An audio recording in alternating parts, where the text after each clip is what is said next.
Hi everyone, welcome to Did You Know? I am really happy to be here tonight because I've made a decision on how I'm going to move forward. So many of you know I've kind of been contemplating a lot over the past week or so about how I present what I'm offering. And part of that is I am returning to work to help supplement some of the income I've lost from COVID, from not doing the groups anymore. And so in that, I need to kind of make some adjustments and streamline things a bit, but I still want to keep the momentum of what I offer for Inspired Evolution Project and for YourWay Recovery. So for those of you who don't know, I do have two online resources. I have Inspired Evolution Project, which has some free courses to begin with, but then it also has paid courses if you do want to advance your studies. And then last month I began a nonprofit that is called YourWay Recovery, and that is for free online addiction recovery. And that is completely free to participate in. There's no expectations there. You never have to pay anything. That will be funded through the public, through grants, through donors. So what I've decided to do, just so you know what's going on, is I have decided that what I'm going to do is I'll be offering, first of all, a session for the people in recovery that will be a kind of check-in session, a chance to connect in community. So this is in response to not having meetings, so it becomes a meeting you can go to. So we'll have a check-in, and then it will be followed by what I've been doing with the brain hacks. So the Did You Know? This Did You Know will be specific tools. So it will be more tool related rather than just topic related, which is really cool. I think that benefits everyone. And so that will be there for both the people in recovery and the people on Facebook and YouTube and Inspired Evolution Project. It's going to just be tools to help you improve your brain function. And then that will be followed by the private group that are the advanced study group in Inspired Evolution Project. So not a big shift, but the time might alter a little bit. We might start a little later. They'll still be live and they'll still be available on YouTube if you can't be there for the live session. So not a huge change, just a small one, but it's going to be more tool related, which I'm kind of excited about. So for tonight, what we are going to talk about is, the question is, did you know you can shrink your amygdala? And on that topic, what I want to do is I want to return to some early information that I do in phase 1 that is often misunderstood, and that is the concept of an enlarged amygdala. Many of us tend to think it's a failure or only trauma related that we'd have a enlarged amygdala. I hear people say it all the time. I didn't have a difficult childhood, or I didn't have a traumatic event.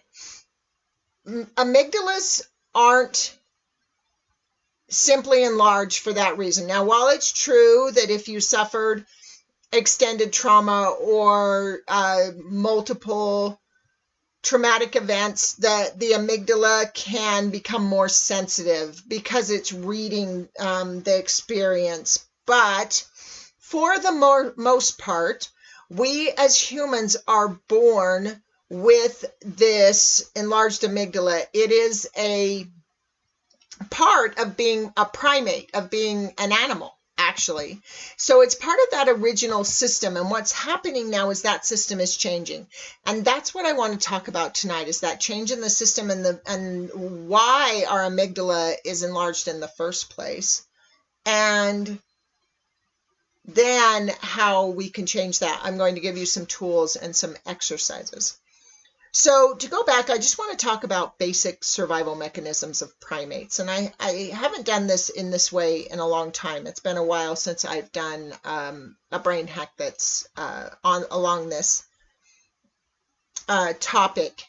So first of all, we need to realize that, so again, being a primate, there oftentimes this can go into the argument of, did we evolve from monkeys or not? And that argument is pointless. The concept of being a primate doesn't mean necessarily that we evolved from monkeys. Could it? Possibly. But it also is the fact that we are a species that is parallel to the great apes. So it's not that an ape turned into a human, it's that we're in the same genus, that there are different kinds of primates. Not all primates are great apes, but humans are most closely related to great apes. Actually, humans are a species of primate. And so the thing about primates is this: they are the weakest of all predators. And people have heard me talk about this before. The fact that primates are weaker than other predators. And so what they learned to do was to reason and analyze and examine in order to survive. So you'll notice, for example, a monkey, they will scream if you're in their territory, or they'll throw things at you. So this concept of throwing things is, of course, them reasoning through the fact that, well, we're weaker. So if there's a tiger out there, I'm weaker than the tiger. So what I'm going to do is I'm going to throw things at the tiger, and that will keep the tiger away. And these are things that are carried through genetically. So for us in particular, we can look back all the way down our family line. And so this is where survival mechanisms become unique, because what your family line learned to do to survive is different than what my family line learned to do to survive. But all of those survival mechanisms, all the way back to when we were nomadic, living off the land, go back as far as you want in human development, and all of those mechanisms are existent. Now what happens is you may not have the same survival mechanism as an ancestor did 2,000 years ago, because somewhere along that 2,000 year line, someone in your family improved the mechanism. But if it's a mechanism that is either recent enough or hasn't been addressed, it's in the neurons that you're born with. And so those neurons will carry forward, and then that's what we utilize. So we have what's called primal fears that are established that we've learned to respond to. So good examples of primal fears are fear of heights. It's common that most people, if they are at risk of toppling over the edge or something, the brain will react. I remember personally going to a ropes course, and on that ropes course, one of the things was to climb up on this platform, and it was just a pole with a flat platform on top, just big enough for my feet. And it was really interesting. Jumping off wasn't as hard as standing up. So you get up on the platform, and because you've climbed up, you're either on your knees or, on your feet, but you're not upright, right? To get on the platform, you have to crawl on. And for me, I couldn't stand up. And it's not because I didn't want to, or even that I felt afraid, but my body refused, because the pole kind of moved and the platform was only a foot square, so 12 by 12. So my feet were there, and it took me a long time to get my feet under me, but just the ability to stand from that position, I can stand without moving my feet, not toppling over easily. I can do squats or stand from that position, but my brain was refusing to have me do it. And I had to actually get help from the people there yelling up to me to things to do to get my body to cooperate, because it's really common that people do this. So this is an instant mechanism of my brain that wouldn't let my body move, because it was sure I was going to fall. And other examples of this are fear of spiders or snakes.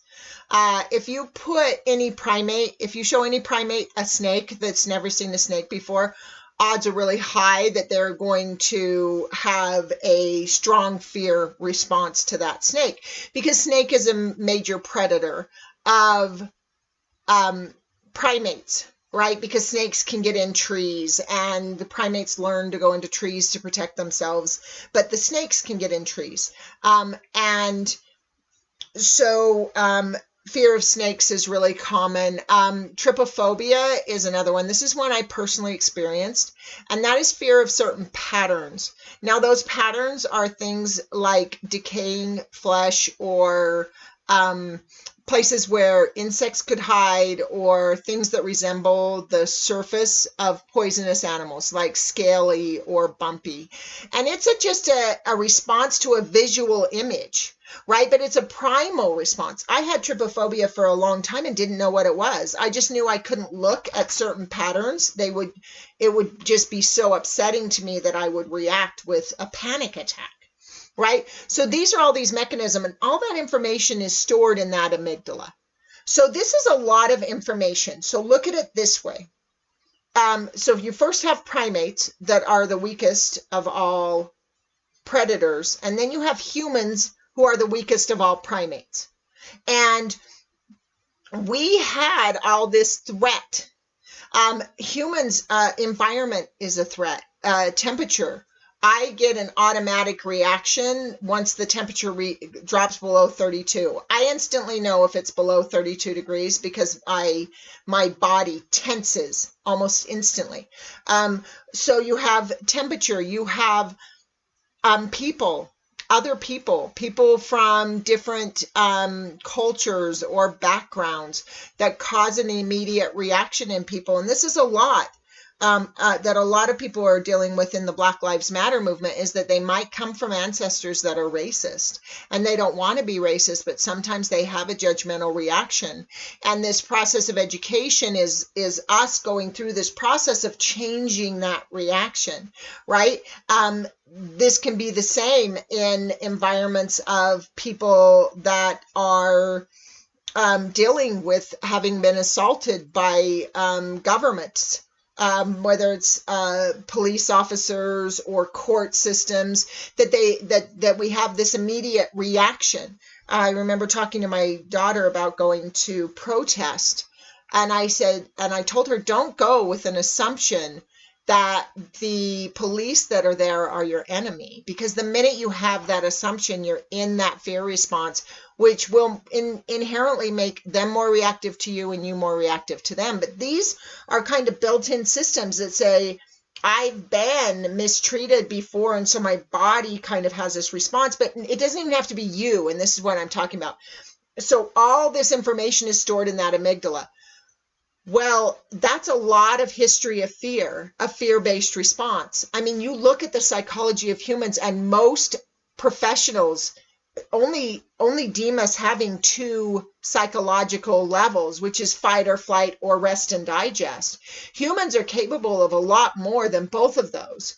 We don't only experience fight or flight or rest and digest, but we did as a species. And so in rest and digest, the brain is still ready to respond to fight or flight threat. And so it has this potential reaction of the amygdala. And so that amygdala is enlarged because of our history, because we come out of these situations that are combative, that are tribal based, that are territory based, that are familiarity based. I mean, you could even look back to the 50s, and how long you were at your position was critical. If you lost, if an industry went out of business, and there are still cultures that are this way. We're not as used to it here in this country, but in some cultures, you can't just decide to change career paths after 20 years. because people won't hire you. They want people with both experience or that are young that can build experience with their company.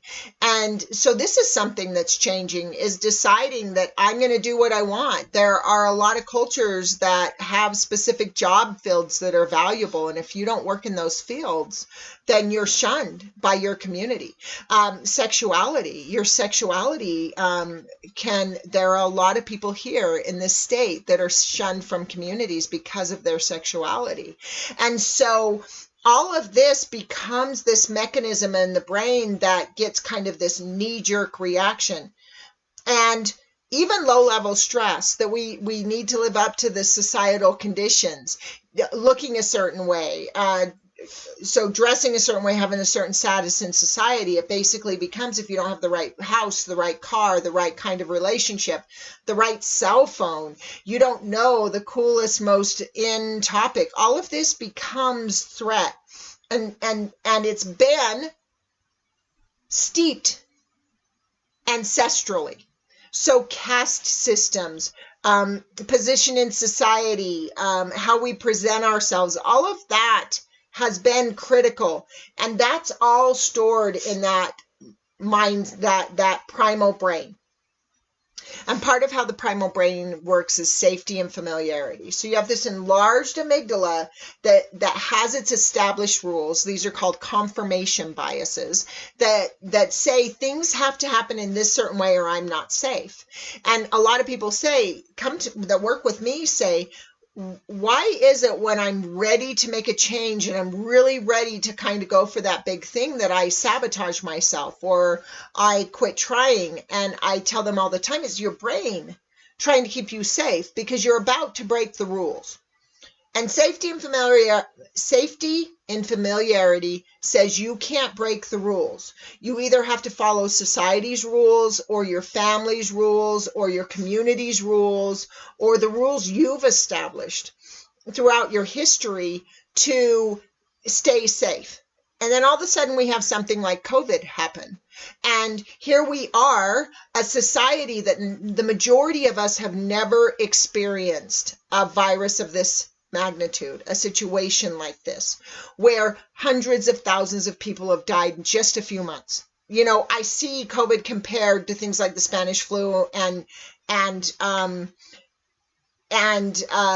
other SARS, things like that. And the truth is even with social distancing, thousands of people are dying every day.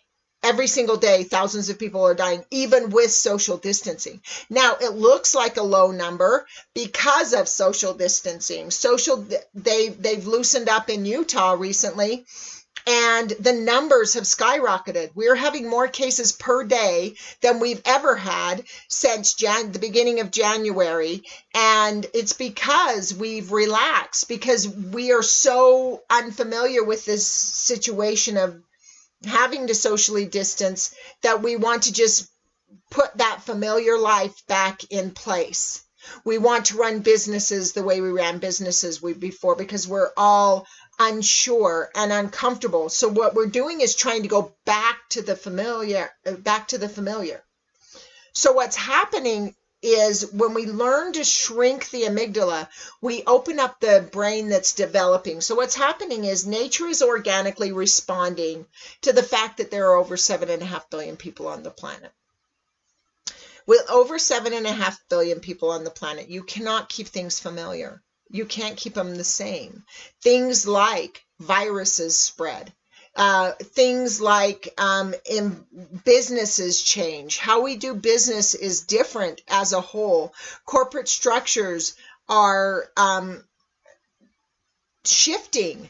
It's no longer this old mentality of certain people on top get to rule everyone else. This is the rebellion against our current administration, that old mindset doesn't work anymore. And there's this new young mindset that is standing in protests that are astounding and beautiful and full of educating people, because that old system of a certain race of people, a certain gender of people, a certain sexuality of people that have deemed themselves to be superior cannot run this way anymore. We need equality.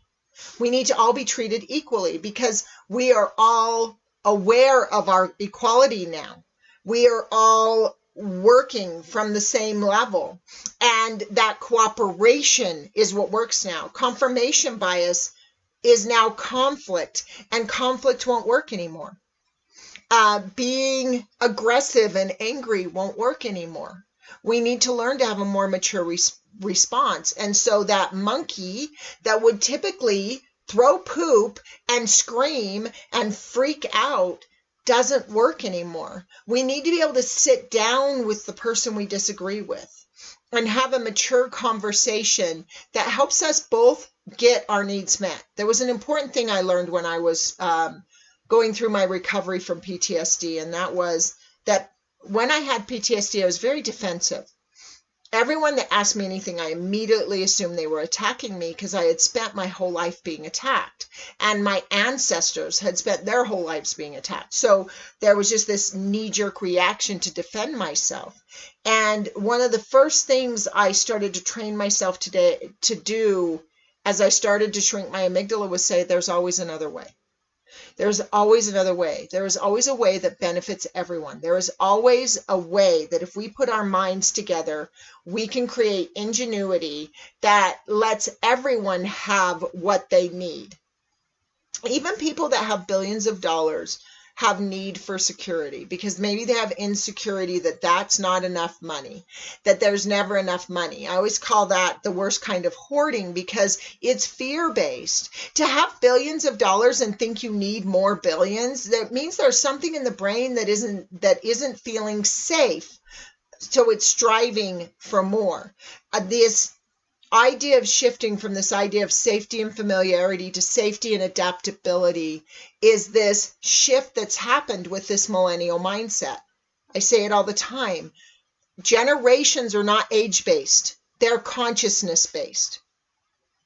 So you can be 80 years old and think like a millennial or Z generation. There are plenty of people who are not. I'm a person that doesn't think in my set generation. I'm a Generation X, and I don't think in that way that Generation X was all about kind of anarchy and rebelling and fighting back. I'm very much more millennial mindset, which is let's be cooperative. Let's figure out a way together. Let's make a conglomerate. That's my book series that I'm writing about is the conglomerate. We don't all need to agree, but we can all cooperate. I spend my days studying the Z generation. I talk to my daughter a lot because I want to understand that more evolved mindset. But that doesn't mean I'm bound because of my age that I can't adopt that mindset, right? So this really happened with the shift as between the baby boomers and what's happening with Z generation now. There is a massive transformation in human mentality, and this comes from shrinking that amygdala because the animal response won't work anymore. We're way too evolved. I hear people say it all the time. I was talking to a friend of mine today, and she just said, we're better than this. We're better than the society we have right now. And I said, I think we are, but I don't think that we're not living up to it. When I see thousands of people all over the world, there are people all over the world that are doing protests against police brutality and this Black Lives Matter movement, because this is who we are now. We care. We need to change the system. The system is broken. Now, this doesn't mean that all police officers are brutal, and that's the point. We can't just pick a side and attack the other side. We all need to sit down together and gain ideas, actually utilizing the police force and saying, what do you see broken inside that they can freely speak about? I mean, as this has moved, I actually learned about a law that existed that said a civil servant cannot be tried for any crime they commit while being a civil servant. The law actually prevented prosecution of crimes like this, and those laws are being changed, and these conversations help us change those. This ability to be adaptable, to be willing to hear the other person's point of view, to be willing to sit across the table. So what we want to do is we want to train our brain to stop picking sides, to stop sticking to familiarity, to stop team building, to say, let me get all the people that agree with me, instead being able to say, let me hear better. Let me be more, be able to be more educated. Let me be able to expand my thinking, because there is some way that I'm not cooperating. I want to learn it. I want to know. So what we want to do is be able to shrink that amygdala so our brain has this ability to expand. So in that, what I want to do is talk about practices now. I'm going to give you a few tools on ways to shrink that amygdala. So how do we shrink that amygdala? There's one clear answer: think hard. So our ability to shrink the amygdala really has to do with being able to go into complex thinking skills. So really triggering that prefrontal cortex. So I'm going to talk about the pretty much three major ways we do this, and introduce ideas on how you can implement them. I tell everybody 20 minutes a day. 20 minutes a day of doing these practices will shrink your amygdala enough in 5 weeks that you can visibly see the difference in size. So your amygdala is about the size of the tip of my finger. You can shrink it enough that you can visibly see the difference. Neuroscientists have done tests where they visibly see the difference in 5 weeks. So I'm going to give you some practices to help you do that. So the first one is to go new places. Now, I do caution you to do this responsibly during COVID. There is the virus hasn't changed. It's the same virus it was in January. Our ability to prevent it is the same as it was in January. Our ability to fight it is the same as it was in January. So it's really important to realize we are still in a health crisis. Even though there are people who are choosing to loosen restrictions, we still need to be aware of the dangers of this virus. So as you go new places, do it responsibly. We don't wear masks to protect ourselves. We wear masks to protect others. If you're a healthy person, you might be carrying the virus and not know it, and you could pass it to other people. So that's why we wear masks, and that's why we wash our hands a lot. Wearing gloves is not advisable because it tends to give us a false sense of security. We have the gloves on, and so all of a sudden we think we can touch our face and touch things, but then the gloves have the virus on them. So the smart thing to do, I carry hand sanitizer. Wash your hands a lot. Don't touch your face. If you are touching a lot of things, make sure you wash your hands before you even remove your mask or get your hands near your face. That's going to really help prevent the spread. Part of going new places too is I recommend going places that are remote. Go to a national park, or go find places in nature to go where you live. There are canyons here. I went through and did the fun task of, I had a client where we would do our sessions outside, and so we would just go and look at Google Maps on our phone and find places that were green, and we would just go and check those out. There are a lot of really cool nature parks that are more like the canyons here than I realized, and so I got to see a lot of those. I walked the Jordan Parkway Trail from, I don't know, maybe it was at least 124 south, I think further, all the way. I've now walked it all the way down to Rose Park area. We walked it almost to Rose Park. The two of us, just every week we'd pick a section and walk it. I want to walk the rest of it all the way up into Utah County, and I intend to do that. So that's a good go new places thing. Respect distance when you're walking. Keep to your side of the trail and give people space. Also, same with trail hiking. Masks really help because trails don't always give you the right amount of space to pass each other. Also, geocaching. This is still a thing I love. The one thing we have to be aware with geocaching is signing the book or leaving trinkets is probably a bit risky, but you can go find geocache sites and maybe add little notes in chalk. I love this concept of messages in chalk. All through my neighborhood, there are kids who are putting signs in windows. They're putting notes in windows to love yourself, to be safe, and they're drawing in chalk on the sidewalk. So draw in chalk on the rocks around you if you decide to go geocaching. So going new places, that's the first one.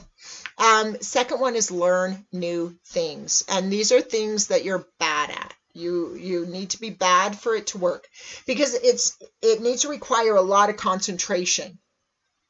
So this is a perfect time to learn new things. There are a ton of free classes online. I've taken free classes in social media. I've taken free classes in the science of happiness. I'm taking a free class now on Buddhism and psychology. There are so many free courses out there. So just go online and look at free courses. There are a lot of course websites that are offering free classes because of the current conditions of COVID. I have 2 free classes on my website, both one in brain function, that's called Relief of Suffering. This is on the Inspired Evolution Project. There is a free course on meditation on the same website called Become More Centered. So they're under phase 1, phase 2, under education. And they just show free courses. There are 2 of them there that will teach. They're good educational tools. YourWay Recovery launches on June 27th. It will have coursework in it if you have any addictive tendencies.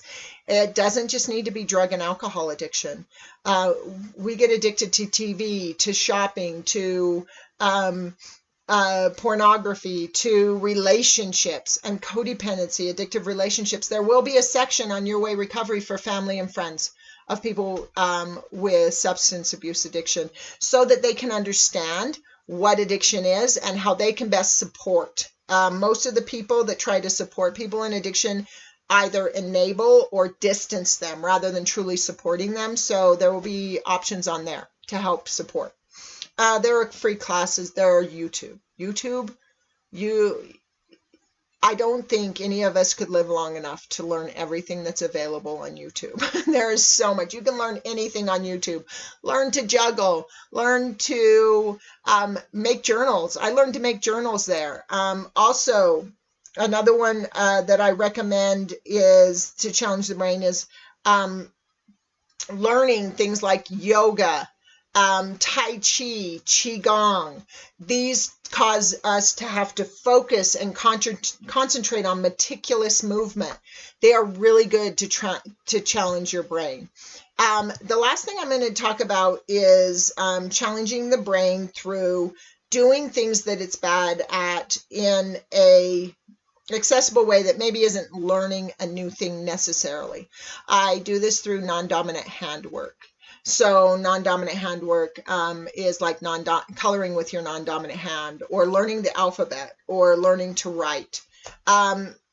This is, a lot of times we think we can't, but you couldn't do it with your dominant hand when you began. You had to learn. And so you can do the same with your non-dominant. So might feel like you're going back to being a child, but it's really good for your brain. Another way you can do this is educational or philosophical reading. So challenge the brain that way.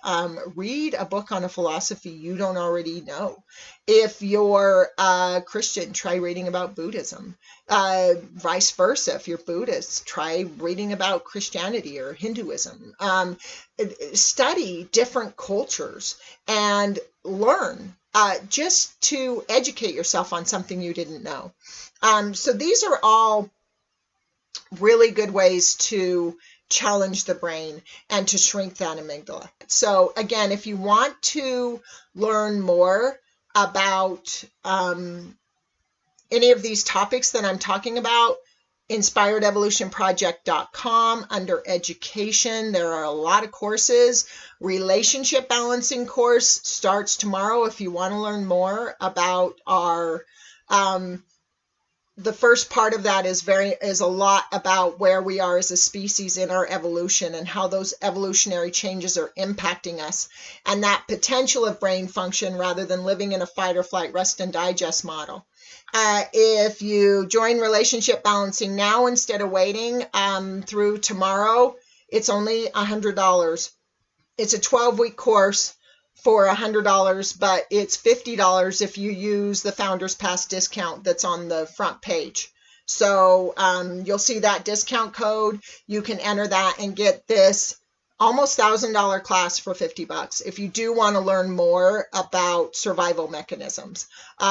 Also, I do want to say, if you want to subscribe, subscribing on YouTube is equivalent to liking on Facebook. So if you like a page or like a person on Facebook and follow them, that's what subscribing is on YouTube. You won't get pinged or hassled or sent a bunch of stuff, and it's not like you're locked in and have to pay money. Subscriptions to my channel are free. You can quit anytime. If you want to be notified, click the bell notification icon, and then your phone will just tell you when YouTube will send a message to your phone or email and say, Linda's live, if you want to watch. And so it's a nice way where you don't have to keep track. You'll get notified when I'm live. And you can unsubscribe at any time. If you have a subscription, if you have the bell notification and it comes up, and you're like, I don't want to be on this channel anymore, just click that video, hit unsubscribe. It is so easy on YouTube to follow or unfollow someone, but it's equivalent to following on Facebook. So a lot of people are intimidated by the word subscribe. If YouTube changed that word to follow, probably a lot more people would get engaged in YouTube. But I want to let you know that that's available.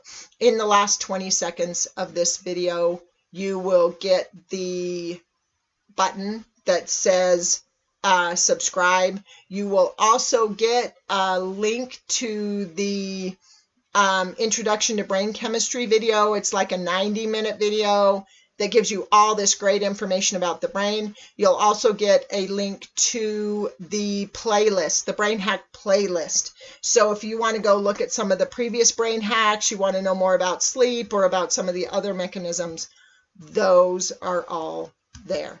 Otherwise, I will connect again with you next week. If you're in the private group, I'll see you at 7 on Google Meet. We're not doing Zoom anymore. We've switched over to Google Meet. You'll get all those links that I showed you. So again, if you're in the private group, I'll see you soon. If not, I will see you next Wednesday where we're talking about how to increase your IQ. So we're going to talk about how once we shrink that amygdala, how we can change our thinking mechanisms to cause our brain to think in a different way. And so that will be our discussion next week at 6 p.m. If you have any questions or comments, add them to the comments. Also, one more thing before I go, contributions. First of all, I'm not going to cry. I'm just so grateful. Thank you to those people that, as I've started to talk about this, are reaching out with, there are a lot of people reaching out with significant donations that really want to support me in what I do and want to express their appreciation. And I just want to say thank you. I'm so grateful to the people that help me make this possible. So thank you for that. If you do want to contribute, I appreciate it. No matter what you feel in the moment. If you don't feel like you can, I honor that. I make this free on purpose. And so for those of you that don't feel you can afford it, there's no pressure. But for those of you that can and that appreciate what I do and want to help me be able to continue to provide free services to people, even if it's just $1, whatever you can give, there are links to both Inspired Evolution Project and YourWay Recovery if you want a tax-deductible donation, where you can give so that I can continue to provide free services to people. So thank you for those who have contributed, and thank you to those of you who are willing to contribute.